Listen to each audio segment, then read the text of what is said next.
Sekeres Price for Wednesday, July 10th, 2024, coming to you from the Nation Network studio built by Arbor Lee here at the iconic Wall Center, downtown Vancouver. And if you're looking for an event venues, discover the Wall Center. Choose between several expansive ballrooms, outdoor spaces, as well as a selection of small, sleek boardroom spaces. Call the Wall, 604-331-1000. Matt Sekeres alongside Blake Price, Grady Sass, hitting switches, conducting things.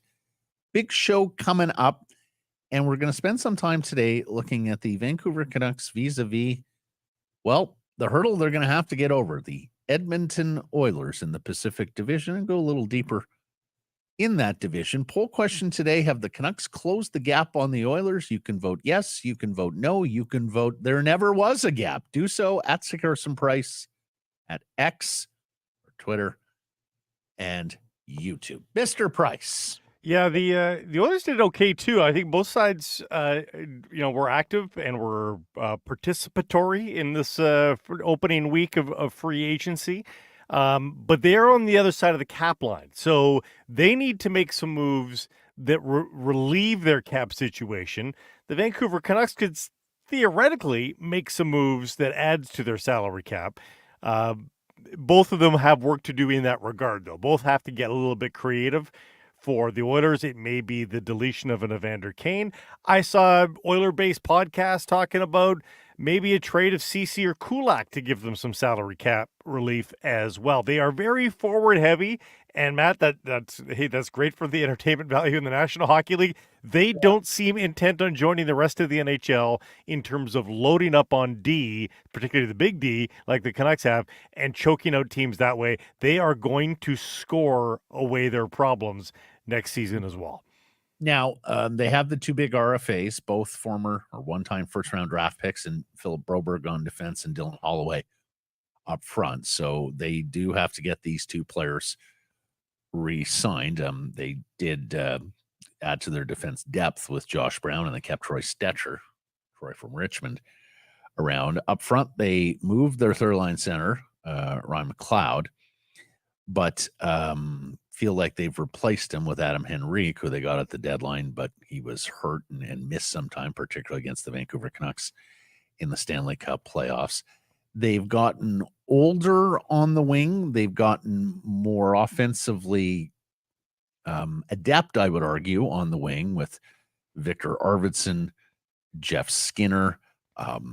Those guys also on pretty good contracts, $3 and $4 million players. Now, Evander Kane's got that hip problem, so they may not be as big and ferocious with the forecheck and the thump that they had with Kane and McLeod, but probably a little bit more gifted in terms of goal scoring. I voted no here. I think you can argue that the gap has widened. That is a pretty scary looking top six from the Edmonton Oilers when you look at being able to trot out McDavid, Draisaitl, Hyman, Nugent Hopkins, Arvidsson, and Skinner.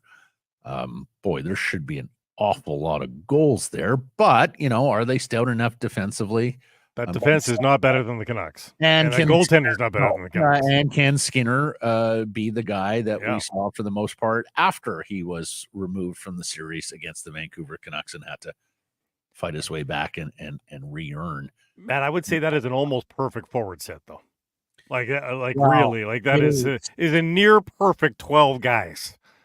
Yeah, I mean, in terms of profile of play, I mean, you can quibble with age or lack of foot speed or lack of size in certain spots, but yeah, that's a darn good looking forward group for the Edmonton Oilers. So I think they will be formidable. Now, of course, the Vancouver Canucks were the Pacific Division champions in the regular season. They swept the Edmonton Oilers in 4 regular season games, so that should not go unsaid, nor should the fact that they got to 7 games within a whisker of beating the Oilers in the playoffs, and they did so without a healthy Thatcher Demko, in fact, with their third-string goaltender, and with Brock Besser missing, of course, in Game 7 with those blood clotting issues, not to mention the fact that Elias Pettersson had a very rough go in his first real non-bubble Stanley Cup playoffs. So interesting that those 12 forwards, by the way, do not include Evander Kane. So that's making the assumption that he's already been moved on, and it still looks that good.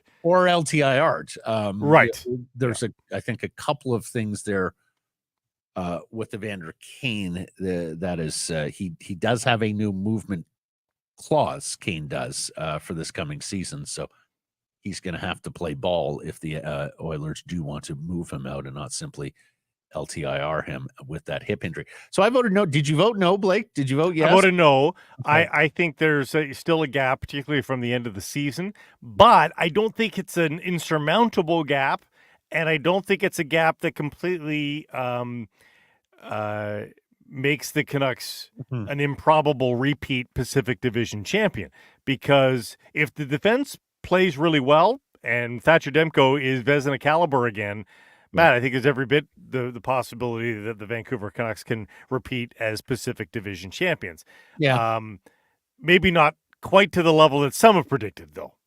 Honestly, Blake, when I look at their PDO in the first half of the year and how great the health was for the Canucks, I almost would fancy their chances better in a playoff series than over 82 against Edmonton, because you have the superior goaltender, because you could probably steal a game or two with your goaltending. And let's face it, a very good defensive posture, right? Like, one of the strengths of this club this past year, and I suspect going forward, is that they played as an exceptional defensive unit, 5-man units. Everybody played the right side of the puck more often than not, and did what was asked of them on the defensive side of the ice. So, look, what I love about this discussion, Blake, is we're talking about two Canadian teams, including the team that we've covered and that was down for so long, much of a decade, at the top of a division and playing in Stanley Cup playoff series. The rivalry is back on.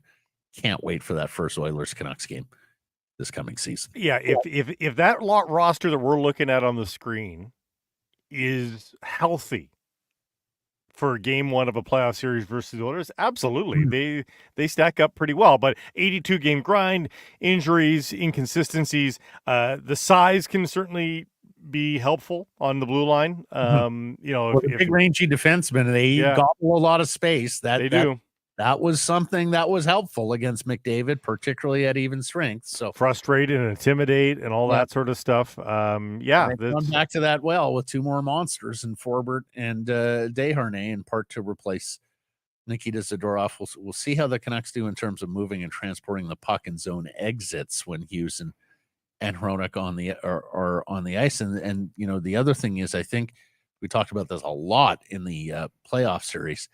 They're going to have to continue being a very disciplined team in the offensive zone and getting those quality shot chances and getting the puck to net for rebounds and tip-ins and the like, because this isn't the most mobile defense. So I don't think you want them defending the rush very often, particularly when you're looking at everybody but Hughes and Hronek. Well, to beat the dead horse, I do think there's a defenseman coming in still. I think there's an attempt to get a little bit slicker with the puck and faster with the puck, and I think there's a third line center probably before game 82 is finished as well. Right. We had one listener wonder if we will talk about the missing defenseman for the next 90 days, and no, not the next 90 days, but probably some of those 90 70 days of them, maybe.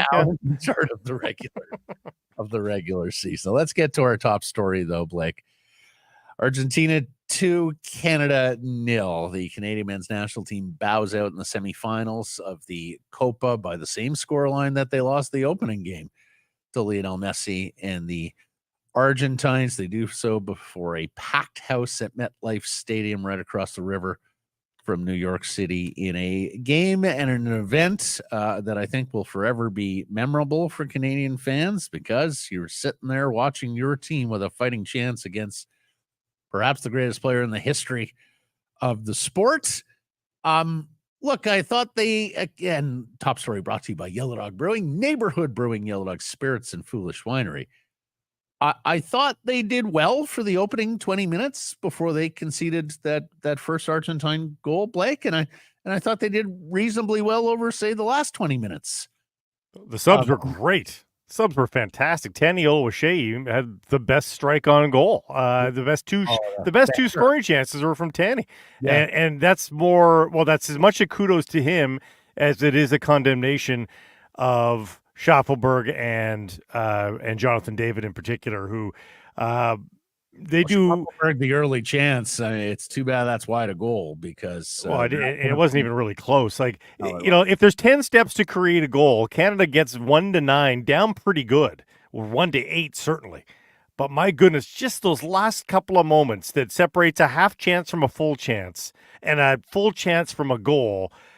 Yeah, but Blake, that's the game. Losers talk chances, winners talk goals. And,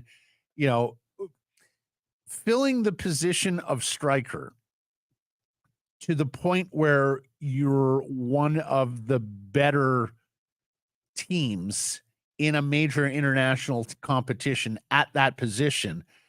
I mean, that's almost like finding the franchise quarterback, right? Like, that is one of the more difficult hunts in all of global sport to get that guy. And let's face it, Jonathan David is a second-tier Euro striker. He's not a first-tier European club football striker. And that's the difference here. Canada is not able to finish the chances that they do generate. And you're quite right. They did reasonably well in terms of chance generation through this tournament. Whereas teams like Argentina, with the class and quality that they have up high, do finish those chances. Bring up those stats again, Grady. Bring up those stats again. 3 shots on target for the Argentinians. 2 of them in the back of the net. Yeah, that's it. That's clinical striking and finishing. Right. And that's the way they played. Like, I would say in possession ended up really close. It was more 60-40 for the first 70 minutes of the game. The subs overwhelmed the Argentinian subs, which feather in the cap of the Canadian subs, and there was some score effects there. But still at 60-40, that's okay. The Canadian team still had enough possession. And then when Argentina saw a glimmer of light, boom, bop, it's in the back of the net. You didn't even breathe, and it was in the back of the net. Now, the other line that needs to be brought up here, the fouls line. Okay, well, let's get there in a second. I just want to get to this first because it's on topic. The first goal, that defender's just, a step late in closing down that channel. The second goal, the defender is a step late in trying to get back and force the offside. Don't want to go Carl Robinson here, Blake, but fine lines. Mm-hmm. The half step here, the step there, that is the difference between Canada and the best in the world right now. We asked a poll question last night. Do you think the Canadian men's national team is world class yet? I mean, evidently not. I voted no. There were some derisive comments here. Here's the thing. And I mentioned this yesterday, Blake. These are very good learning experiences. I mean, every single Canadian player now has been on the pitch with Lionel Messi twice. Yeah. Right? Yeah. Which should, serve them well going forward. In fact, they've been on the pitch with some other terrific players as well. Let that be the last of the moral victories for Canada. Well, let's build something in 2026 where we feel great about our chances to go on a run. Matt, let's be real here. 2 really good tune-up games against the Dutch and the French. What will now be 6 games at Copa, because the bronze medal games are going to be against one hell of a bit of competition as well. That is 8 straight matches, of which this program has never seen before. They have never played. I think you could make the contention they've never played more than 3 straight. Well, even at the World Cup, like, Morocco's not considered a world-class competition. Maybe they are now, but they weren't necessarily going into that World Cup. So let's give them that. Let's give them 3. Prior to that, they never played 3 straight great teams, and now it's 8 straight. Like, that's incredible. Yeah, I mean, in the past, there were a few occasions to get to these tournaments to play this quality of team. I know they did in '86 when they got to the World Cup, and of course, once upon a time, Mexico would have been amongst the top 10 sides in the world. But yes, the quality of competition, and let's just hope that the understanding and the know-how in terms of how to go about playing in these games against extraordinary, leading global football sides in massive venues too. That's the other thing here, like the stage last night. TSN, Totally. And remember, all road games for Canada. TSN came on the air last night, Blake. I'm not sure you saw the Duthie, and yeah. Anyways, it was 70% voted no. 71% voted no on the poll with the Canadians, and whether or not they are a world-class side at this stage. But in soccer, home pitch matters. And every game for these South American teams at the Copa was a home game for them. And Canada saw nothing of it. So, resilience built there as well. Thursday, July 11th, a new beer release from Yellow Dog, the 10th anniversary beer release, Foxy Summer Sour Cherry Hefeweizen. It's in collaboration with the friends at the world-famous Sea Fox and the Jeff O'Neill Show, loaded with sour cherry and a hint of spice. It's a brew that will add a little zest to your day on the lake, and plenty of good days coming up here on the lake. Okay, going back to not done here. Kone kicking the ball into the back of a fallen DePaul for Argentina. The Atletico Madrid midfielder then writhes and rolls around in pain, to derision from the Canadian players. Kone got a yellow. It's become a meme, Blake, from that match last night. Well, I mean, that was the most embarrassing, but that was not the only embarrassing moment from the Argentines, and frankly, from this tournament. I mean, I have been mightily impressed with how you see a lot less of that now at the MLS level, Blake, that I think players come here and understand that this is a physical game, this is an athlete's game, and that, the North American sporting virtues of persistence, resilience, toughness, fight through, and all that have become a little bit more ingrained into the soccer that we see at the MLS level. And I'll give MLS credit that they have done a good job. There's new rules. They enforce this now, right? The diving, the simulation, and all that nonsense. It's the scourge of the game, but it's alive and well in other quarters of the world. Go ahead. When these guys come to MLS, I think they also know that it's just not tolerated here. And I'm surprised that the Argentines, they're on display in a new market, in a chance to really expand their brand, and they're not interested in doing that. They're going to continue to play like they've always played. No. I loved one of the comments in the tweet that Grady has up there, the David Alter, our former colleague at Rinkwide Toronto, and the Canadian Heritage moment. One of the comments, Blake, from Dr. Kaveh Kavusi, I hope I'm saying that right. Doctor here, but he could have had a kidney stone, and this is suggestive of CVA tenderness. It can also explain why he would go down suddenly, even when not touched. Hallmark of sudden writhing pain from a kidney stone. It's a good point. Well done, doctor. Sense of humor there. I mean, maybe just magically, Blake, he had a kidney stone in that very second when the ball hit him gently in the small of the back, sending him into legitimate, authentic writhing on the ground in pain. What they don't know, too, soccer balls at the Copa weigh 111 pounds. That's the and so just even a slight tap of that, it does hurt. It hurts so much. Yeah. The third place match is Saturday at 5 p.m. and we will know whether it's against Uruguay or Colombia a little later today as they contest the second Copa semifinal. And am I right? Is that match in Miami with the no, that match is in Charlotte, of all places. There you go. That was the other thing. We looked at that earlier in the week, or earlier in the tournament. Like, I'm sorry, where are you going for your bigger matches? Charlotte, North Carolina. Okay, all right. Let's get back to the Canucks here, because Jay Fresh, who everyone loves on Twitter, he put out, and this is going back late last week, his first his first shot at a standings projection across the National Hockey League. And the amazing part, and the first thing that I think caught all of our eyes, and I think this would have caught my eye even if we weren't in this market covering the Canucks as we do, is that Jay Fresh looks at it and says Edmonton, Vancouver, both with 111 points.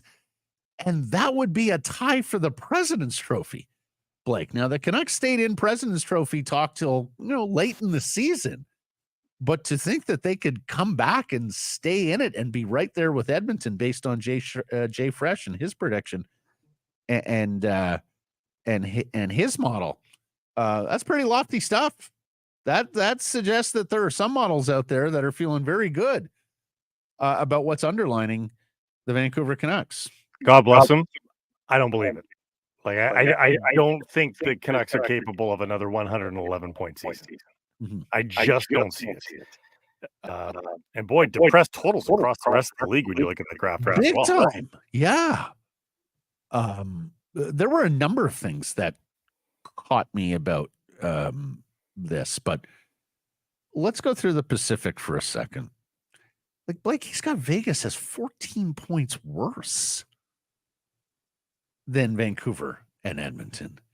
That strikes me as a really big gap. Like I would have thought we'd be looking at something a little closer from a team that, let's not forget, won a Stanley Cup 2 years ago, year and a half ago. Well, 13 months ago.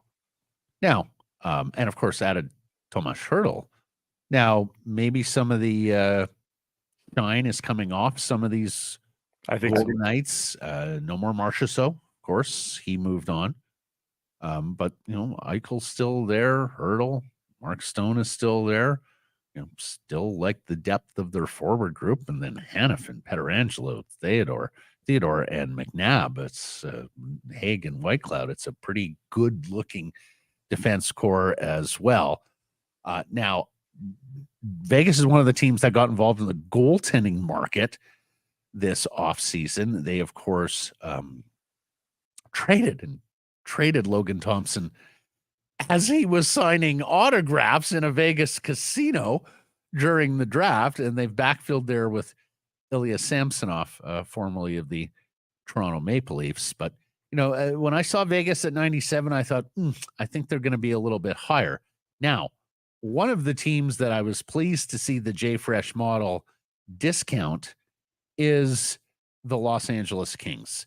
And I've started thinking recently here, because you don't have to go that far back to take a look at the Los Angeles Kings organization and argue that they had one of, if not the deepest prospect pool out there, and had a very legitimate opportunity to be that sort of next team on the rise that was going to contend and challenge for Stanley Cups.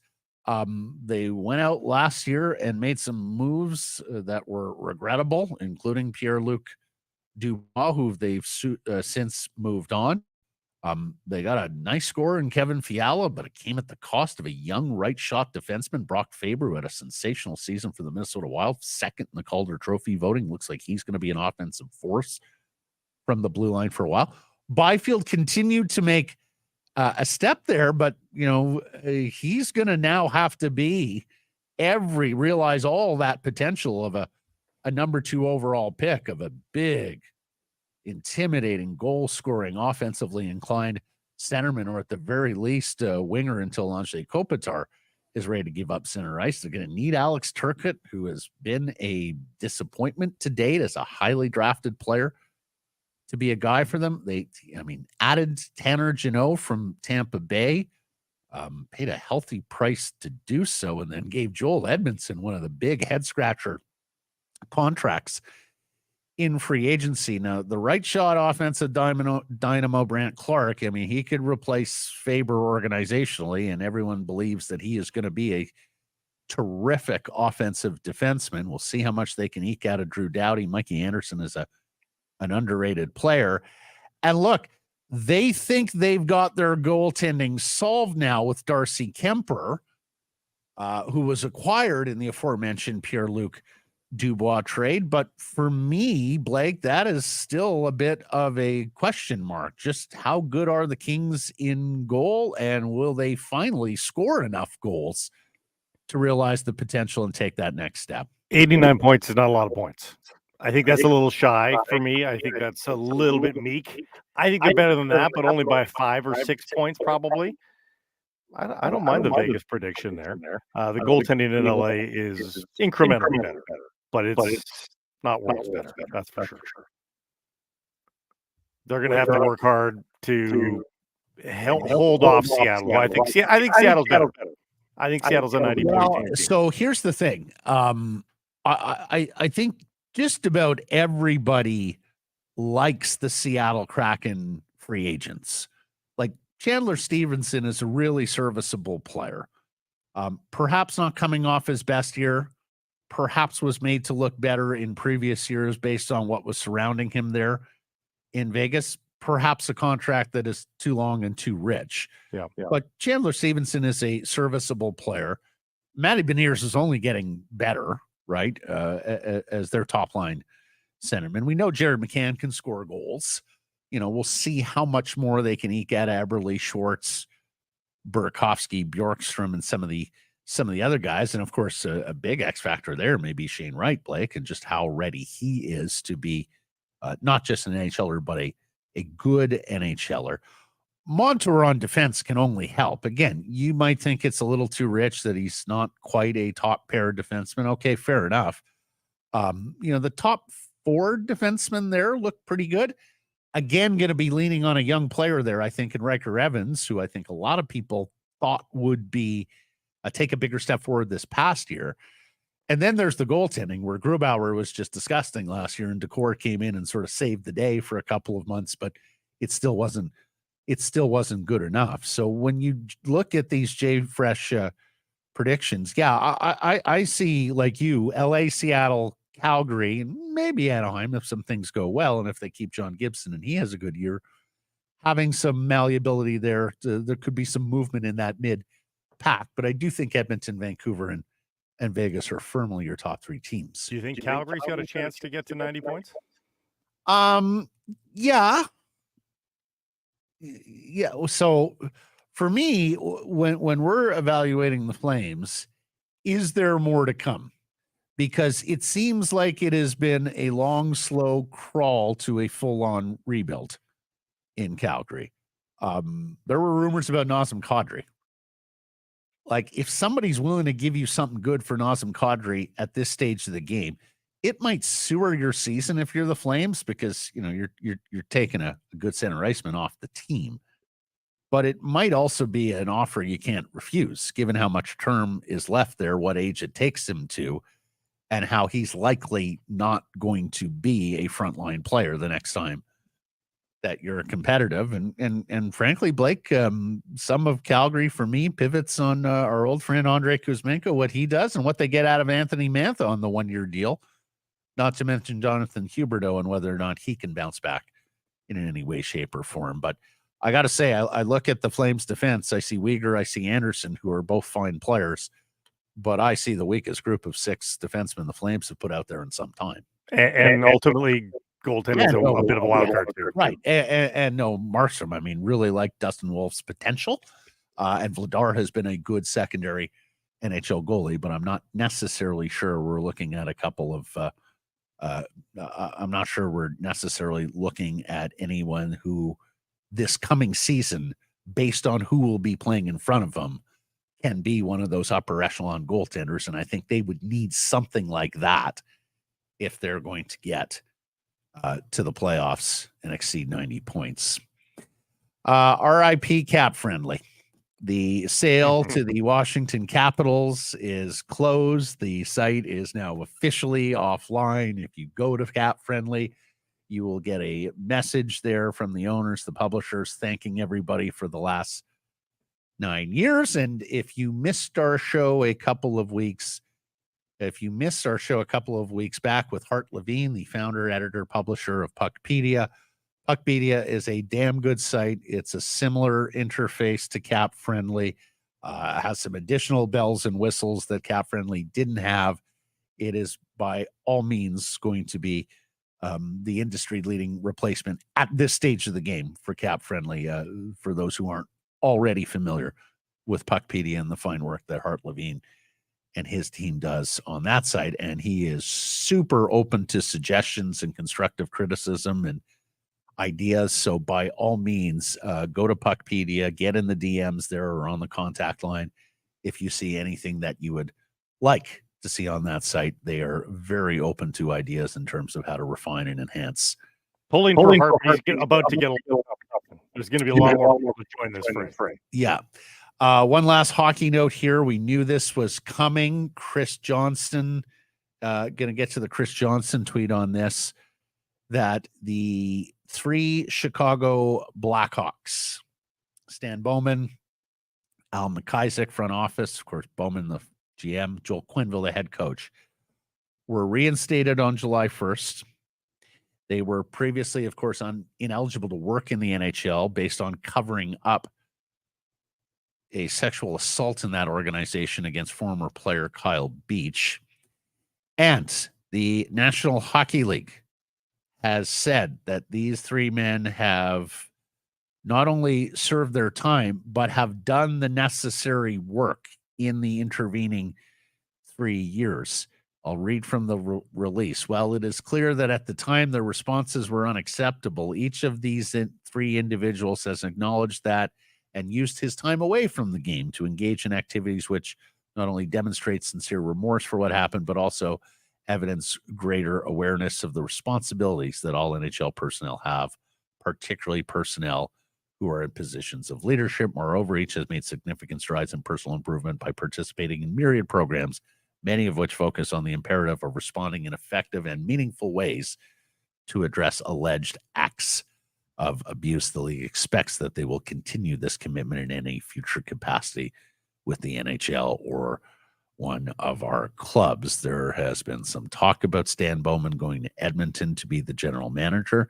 Word today in Columbus from Aaron Portzline that Todd McClellan is no longer a candidate to be the head coach, or at the very least, the Blue Jackets, Kings, and McClellan can't work out a scenario right now because, of course, he's still getting paid after being fired by the LA Kings. Not sure they would go Quenneville, of course, after having the disaster with Mike Babcock, but I suspect you will see Joel Quenneville back in the NHL again. I suspect you will see Stan Bowman back in the NHL again.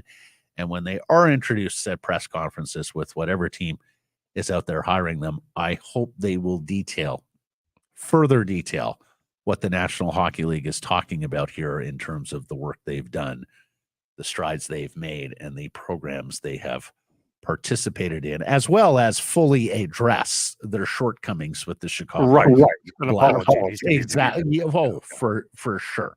For sure. Apology to victims. There needs to be a hell of a lot of humility the next time we see these guys before cameras and before tally lights and microphones. Yeah, because their inaction, of course, created new victims, and so they would need to address that. Right. Let's get to today's menu. It is brought to you by Greta Bar, and what a spot to catch the game throughout the season. Quick walk to the Rinker Stadium. You know, there's some footy matches, including one that's about to go down. You could find worse places than Greta to go watch it.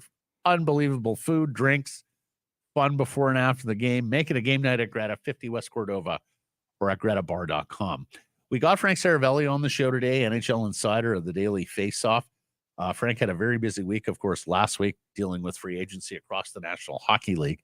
But we wanted to get him on and pin down just basically how free agency worked for the Vancouver Canucks, to evaluate the crop of free agents they got, what led them to Jake DeBrusk, what led them to Forbert and Desharnais as opposed to Zadorov.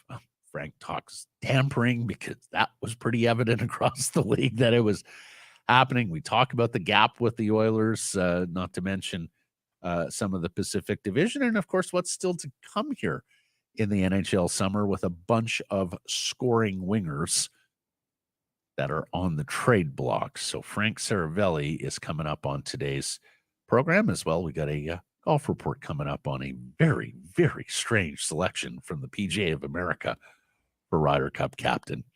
Let's get to our Bet365 bets of the day. This segment brought to you by Bet365, proud partner of Sekeres Price, and we're absolutely delighted to have Bet365 aboard.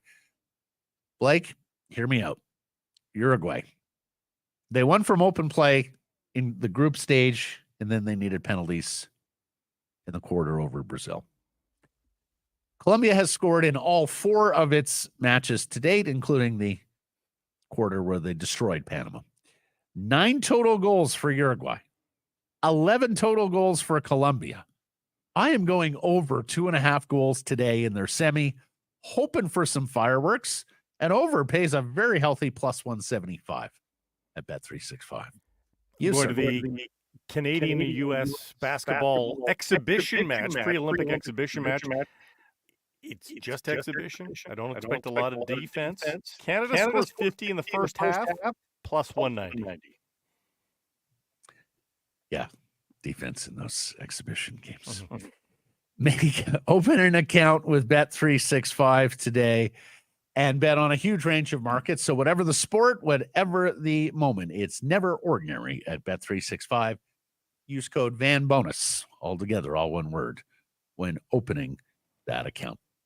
Frank Seravalli coming up next. Hockey season may be over, but it's always a great time at Greta.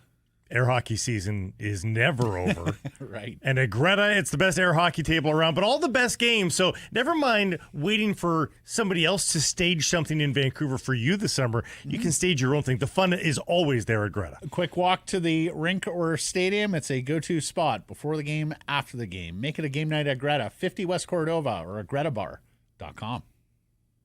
The Vancouver Canadians are back at the net. Catch fireworks, giveaways, and Friday nooners all spring and summer long. Get your tickets at CanadiansBaseball.com.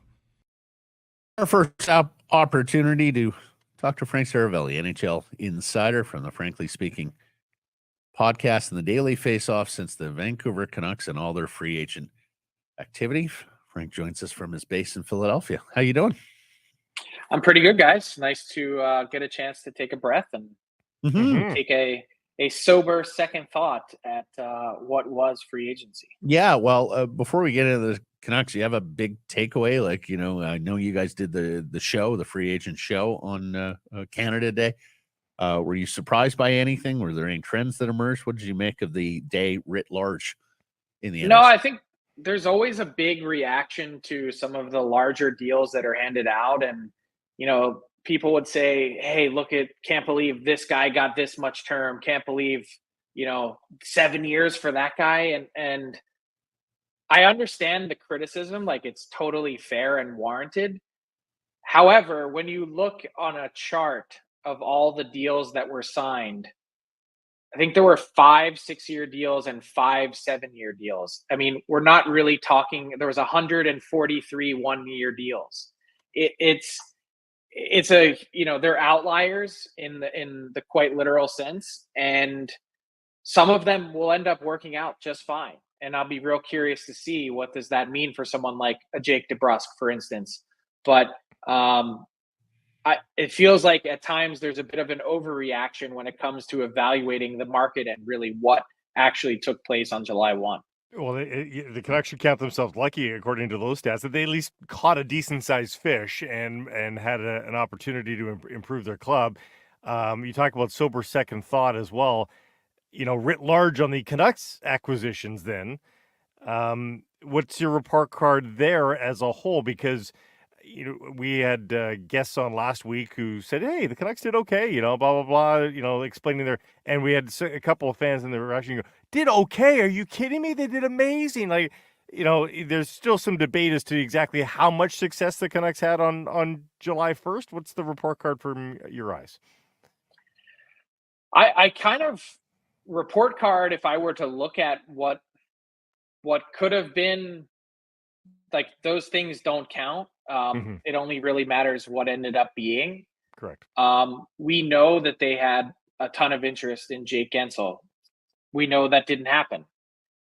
We know that they tried to retain some of the pieces that they had heading into free agency, and not all of that happened. I thought for the most part, they did pretty well in terms of, hey, you got Teddy Bluger to take a slight pay cut, and you were able to keep Dakota Joshua, for instance, and go through the different pieces that they have.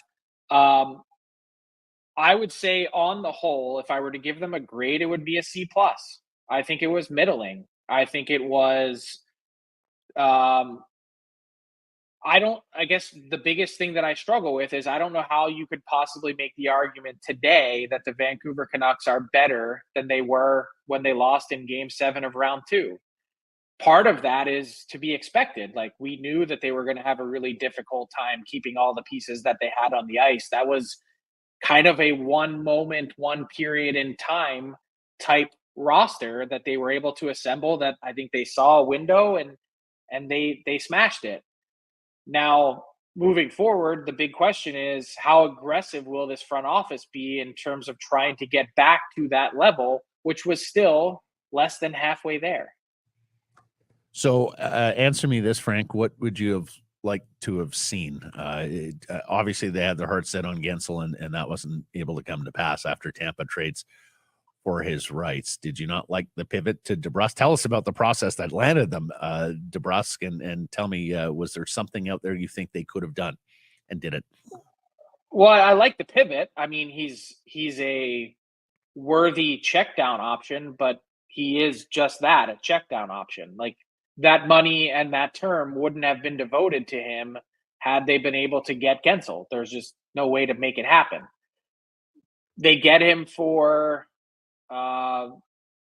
just a little more than half of what a Gensel would have ended up bringing, and they're probably going to get, hypothetically, or at least if you look at his previous production, likely a little more than half of the production.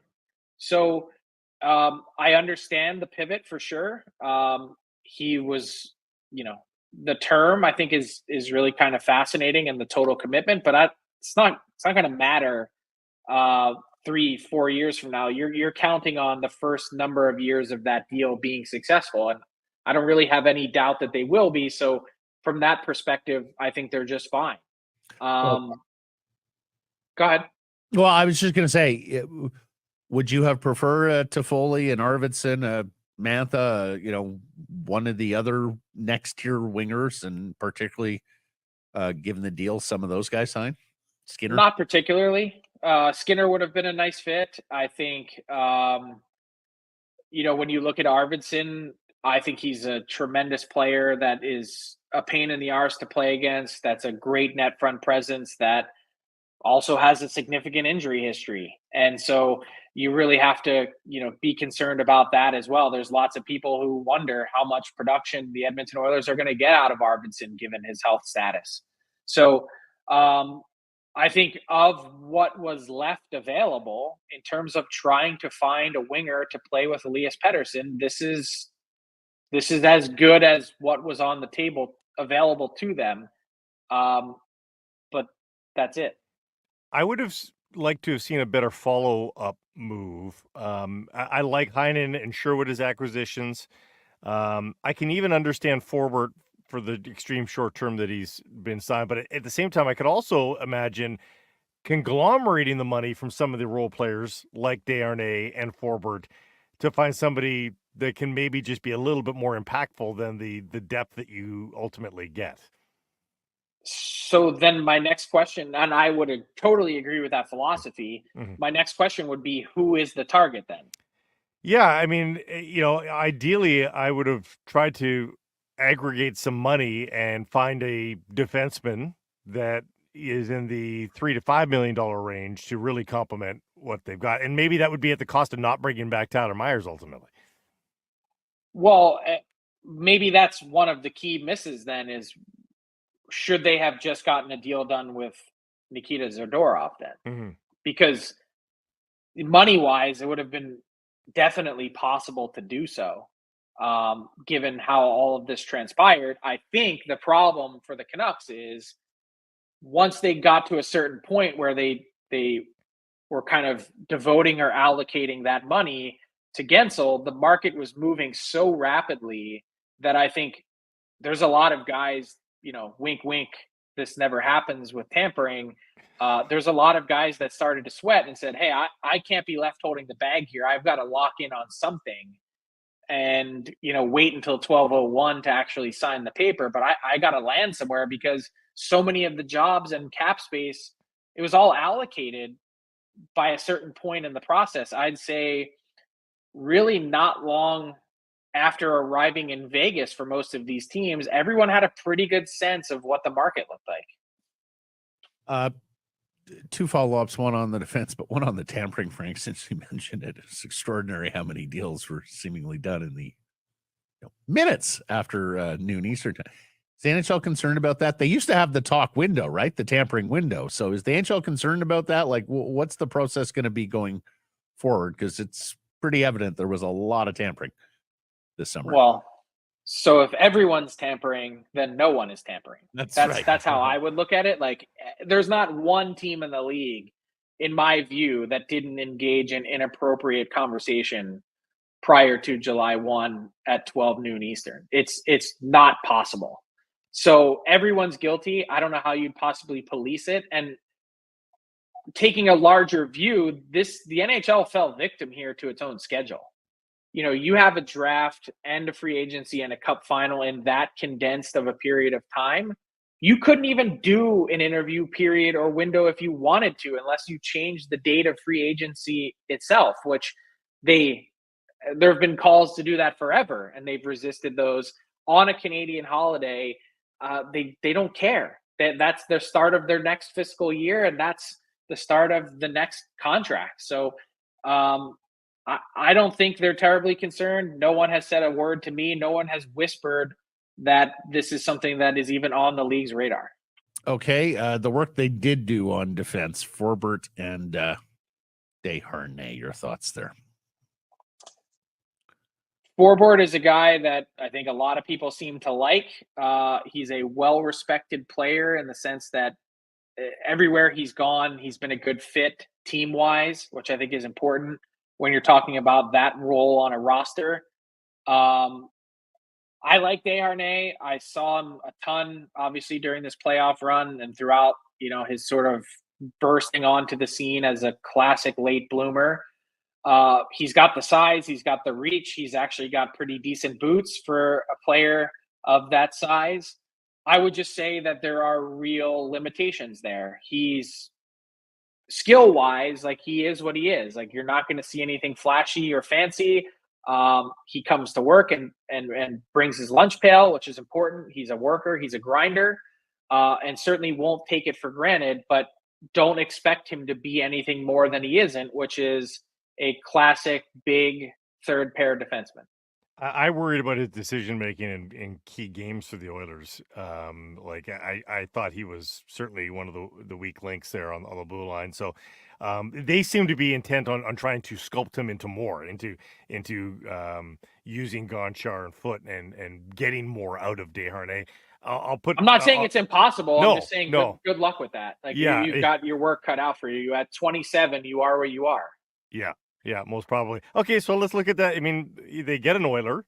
The Oilers are likely to be the class of the Pacific Division. The Canucks aren't going to give up the crown easily. They're going to want to try to run it back as well. What's that gap like? Who's got the gap on whom right now, as you see it, to start the season? Yeah, I mean, I think the Oilers had a strong offseason. I thought the McLeod trade was the cherry on top. I think their top six is the best top six that they've assembled. I have Skinner and Arvidsson in the top six. I think it's their best top six since the 1980s.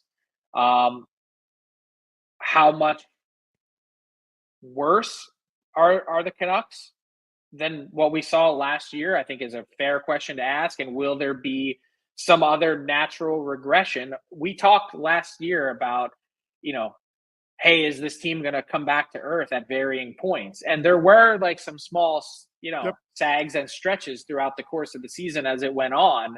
But for the most part, we're a very consistent team. I think the Canucks are a firm playoff team. I don't think they're challenging for the class of the division as I see it now. And when it comes to a larger view and what that means in terms of being in the Stanley Cup contender category, I think they've got work to do. I think they'd be the first ones to admit that they have work to do. Frank, we were all looking at those AFP analytics projections for contracts prior to July 1st. And when Kiefer Sherwood and Danton Heinen landed, the common bond was, those deals come in under what the AFP projections were. A word or two about the two free agent wingers the Canucks added here. What you think of those? Danton Heinen is a guy that has been year after year sort of, there's never really much fanfare. He's not collecting the big payday, but every year you turn back and you look at his numbers and you're like, damn, that was a really good year. Like, that guy produced. And he's probably not in a different category than Daniel Sprong, who's still sitting on the market. I mean, he's one of those guys that's going to get you 15 to 20 goals and give you just about everything that he has in his bag to get to that point. And you need that on your cap table. Like, you need guys that can punch above their weight class. And I think Heinen has the ability to do that. And when it comes to, fit and, what you're looking at with the rest of the team, like, I'm looking at the Canucks going, okay, Kiefer Sherwood, there's a guy that, not going to cost you a lot, can skate, can do a lot of different things, and, probably, hit double-digit goals last year. What can he give you? Probably in that same range, 10, 12, 13 goals, and can maybe fill another role for you on your team. Why do these guys languish? Pius Suter lasted for almost the entire summer before the Canucks signed him, and people have nothing but good things to say about his diligent work away from the puck, his defensive play, and again, same thing, 12 to 18 goals a year, and in fact has had many 20-goal pace years that have just never materialized into 20 goals because the games played. Why does a guy like Daniel Sprong languish here? And it's only July 10th. He's not into August like Pius Suter was. But why? Is it literally the proverbial everybody sat down on a chair and there's no chairs left? It's probably some part of that. It's probably cap space percentages available. There's probably something to what these guys are looking for in terms of an ask. Because they have the goals and the production to point to and say, hey, I should be making X. Just because you should be doesn't mean that that's what the market is willing to pay. And I also think it's just an eye test thing. It's, if this guy's not scoring, what's he doing for you? Which I think is a fair question to ask of a lot of people. But then I see how this market shaped out, and it's like, today's July 10th. Can someone explain to me why James Van Riemsdyk isn't signed? He was one of the best point per dollar players in the NHL last season. And every year he does the same thing. He's a net front guy, but for whatever reason, people look at the way he plays. This is just a pure eye test thing. Because he's more of an upright skater, people are like, oh, he's not skating hard. He's not working hard. He's not a grinder. And it's like, that guy's been the same exact player since he was the number 2 overall pick. Yeah, the production has slid, of course, as you get older into your mid-30s. But nonetheless, he's not looking for a lot of money. He's got 8 teams that are after him. He's still playing for $1 million, but no one has put the offer in front of him for him to sign. That's like, hey, this guy's going to be part of your team next year. And I also think, just to add to that, why do some guys languish? There was a massive market overcorrection this summer on big defensemen who don't really do a heck of a lot else other than be big. Yes. I don't, and I'm not disparaging anyone, but the fact that Josh Brown got 3 years times $1 million, he is a classic number 7 defenseman. Mm-hmm. So that's fine. Like, you need those guys to fill out your team.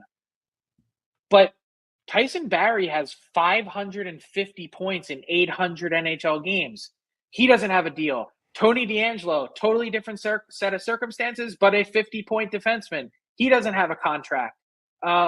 Kevin Shattenkirk, classic power play guy. He doesn't have a deal. These are all bona fide, solid NHL defensemen that give you points. that are sitting here on the market because everyone likes guys that have beards and tattoos. All good. I'm just saying that you need those types of guys too. Beards per 60. Yeah, beards per 60. Wingspan per 60. Very, very big. I hear you. Frank, we've dealt with the Oilers, and I don't think we have to deal with Anaheim, San Jose, or Calgary. I think we know what's going on there. But Kings Knights, Kraken in that middle of the Pacific Division. Whose work do you like there? Which one would you be most on the lookout for come next season? Who's vying for second in the Pacific Division? It's the Canucks. So Yes, I'd go alongside. if I were to order the division, it would be Edmonton, Vancouver, Vegas, LA, Seattle. So not bullish on the Seattle moves. I mean, I'm personally not. I really like Chandler Stevenson as a player. I think he was an underrated part of that team. Also ended up being an NHL All-Star one year, which gives you an indication of how important he was. And I look at the back end and I see the deal for Montour, and I get that he, is coming off 2 seasons ago, a 70-plus point campaign, fantastic skater, and he'll do different fancy things that'll certainly add a different element to that Seattle blue line. I don't know how much they move the needle, though. That Seattle team still needs difference makers, and I find Stevenson and Montour to be great support pieces, but not drivers. They're not passengers, but they're not drivers. So, personally, I think what happened 2 years ago for Seattle is the worst thing that possibly could have. They got a taste of the playoffs. Maybe not all that different than the Canucks. Certainly outkicked a bit of what they probably should have done. And they totally regressed back to where a lot of people thought they would be last season. It cost their coach their job, and it probably spurs on contracts like you ended up seeing handed out to Montour and to Stevenson, because someone somewhere, their owner, is pounding their fist on the table saying, we need to get back to the playoffs. Fans aren't renewing their tickets at the same rate that they were. Market buzz and all those things, it begins to fall off, and you end up making moves solely to pacify some of that. And I think that's a really difficult way to build a hockey team. Last question for me, Frank, but we talked about how it's the smaller, skilled, puck-moving defenseman that seems to be frozen out here a little bit in free agency as everyone goes for the big defenseman. When I look at your trade board, Marner, Natchez, Ehlers, Zegras, I know a couple of those guys have played the middle, but the scoring winger seems to be front and center on the trade block. And I'm wondering how busy and how motivated you think their existing teams are on making these moves. How you see this playing out? Yeah, I'd say really motivated. A bunch of them are, certainly in terms of the Carolina Hurricanes and Marty Natchez and the Winnipeg Jets and Nick Ehlers. And in a different way, I think the Toronto Maple Leafs to see change. That's the one part of, if we were to circle back and put a bow on our Canucks free agent conversation, should they have potentially left more powder dry to be able to get into some of those conversations if you didn't love some of the other, if you were to amalgamate or aggregate all your money and to be able to go after one of those players, was that should the Canucks have been more involved in trade talks to get a scoring winger as opposed to solely relying on free agency? How did they feel about that relative to a lot of the futures and draft picks that they already gave up at the deadline to get into that spot last year? Is a fair question to ask. But if you were to be able to get your hands on one of those players in their mid-20s that fits your age scheme, I'm not really sure that the future draft picks matter as much, especially if you don't have to dive deeply into your draft pool to make it happen. And why wouldn't the Canucks be willing to move a player or two off their roster to do it and rejig things? I wouldn't say that they're totally out of the mix, but I think it's a fair question to ask. And it's a totally fair question to ask. I think most people, the stock answer for most people, Frank, would be they just don't even have the assets that would tantalize any of these teams. And you'd have to be willing to trade Jonathan Lekkerimäki. But I don't even like while people have high hopes for Lekkerimäki, he's not a gold chip prospect. Like, he's not guaranteed. So do they even have the assets to reel in one of these guys? You'd probably have to be dealing players off of your roster, which then comes back to the same question that we asked at the beginning of the show, which is, or segment, are the Canucks better? Mm-hmm. Yeah. Well, and look, you're hoping Lekkerimäki turns into one of these type of players. Like, if Lekkerimäki turns into Natchez Ehlers, or Ehlers, or that's a home run. Right now, if he does it, at least in the first few years, he's going to be awfully cheap, and that's a massive, massive advantage. But a long way to go before he turns in for sure to one of those guys. Anyways, we suspect there will be some trades this summer, Frank. Much appreciate the time here, my friend. Thank you for Of course. Have a great summer, guys. Time now for the Golf Report, brought to you by the Arnold Palmer Design Whistler Golf Club. Off to an incredible start here in 2024, both course conditions and service at the course. Reminding group organizers of 12 or more, it is not too early to book your September, October buddy or corporate trips. And of course, if you've got a group of 12 or more, you, the organizer, plays for free. These prime times are filling up fast. Tell us about your group, whistlergolf.com/groups. Blake, one of the enduring mysteries in global sport is why the U.S. doesn't beat Europe more often at the Ryder Cup, despite often fielding a superior team, sometimes a vastly superior team. Europe has won 8 of the 11 Ryder Cups this century. Well, maybe it's processes like this.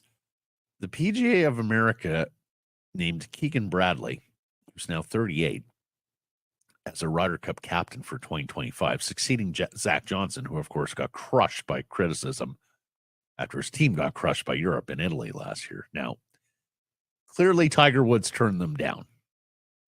Tiger signaled this when asked about it earlier in the year. And, of course, this was going to be Phil Mickelson's captaincy before he defected to LIV. PGA of America President John Leonard on Golf Channel last night admitted he didn't interview Bradley or really know him at all until they had dinner Tuesday night after he had been named captain. Like, they didn't go to Keegan Bradley and said, "We're thinking of you as the captain. Give us an idea of how you'd approach the role," or, have you been working on a plan? Anything like that. Nope. Lindard cited Bradley winning a PGA championship, which was 13 years ago, being the son of a PGA professional, and going to school at St. John's University in New York City, which is close to Bethpage Black, which will host the event next year. Proximity to course, and as a university student. Yeah. He doesn't live there anymore. He's from Boston, too, or Vermont. Yeah, basically was, you won a PGA championship, and I recognize your name. That's all we needed. All we needed. Your aunt's a Hall of Fame LPGA player, Pat Bradley. Your dad was a PGA professional. And gosh darn it, you must have encountered Bethpage Black when playing golf at St. John's. Yeah, that's something else. For his part, Keegan Bradley said he'd like to be a playing captain, but said he would not choose himself with a captain. Yeah, wanted to earn his way on with points. But, so they've selected a guy. How old is Keegan now? He's 38. He's only 38? Yep. Oh, my God. I know. 38. You don't pick 38-year-old captains unless their names are Tiger Woods. People wondered why not Stuart Sink. He had been a 5-time Ryder Cup player. He's in his 50s. Steve Stricker, who presided over the last U.S. victory at Whistling Straits a couple of years ago. Bradley played on 2 Ryder Cup teams, the most recent being 10 years ago in 2014.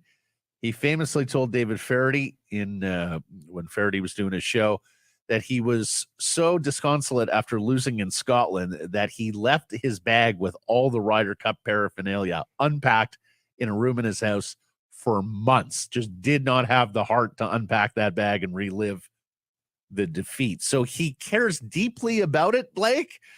And I guess, they might feel a little bit guilty that he wasn't a captain's pick last year when he had a really good resume, actually. He had a really good case to be one. Zach Johnson bypassed him.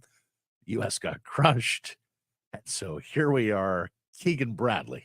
But you're literally in the prime of your career, and you're getting chosen to be a Ryder Cup captain, and your name again is not Tiger Woods. No. You're not Phil Mickelson at the age of 30. Like, you don't have the resume. All due respect to Keegan Bradley. No, he doesn't. To demand that before the age of 40. You're still in the prime of your until you've got a 4 in front of your age. You're in your golf prime, and it's just how many retired golfers do we have? Like a trillion. Choose any of them.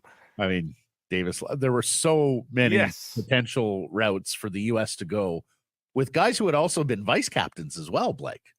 That's the other thing, there is an apprenticeship system here in terms of being a vice captain, seeing how the captain handles the event on course, preparation, all that. Nope. Keegan Bradley hasn't played there in 10 years, but hey, he's won a PGA. He's the son of a PGA professional, and he went to school nearby. We want to make it abundantly clear. We are non-discriminatory. We are agnostic in terms of which golf body we rip. This is not the PGA Tour, remember, folks. This is the PGA of America. Basically, what I'm saying is all of them are shit. They are all run by buffoons.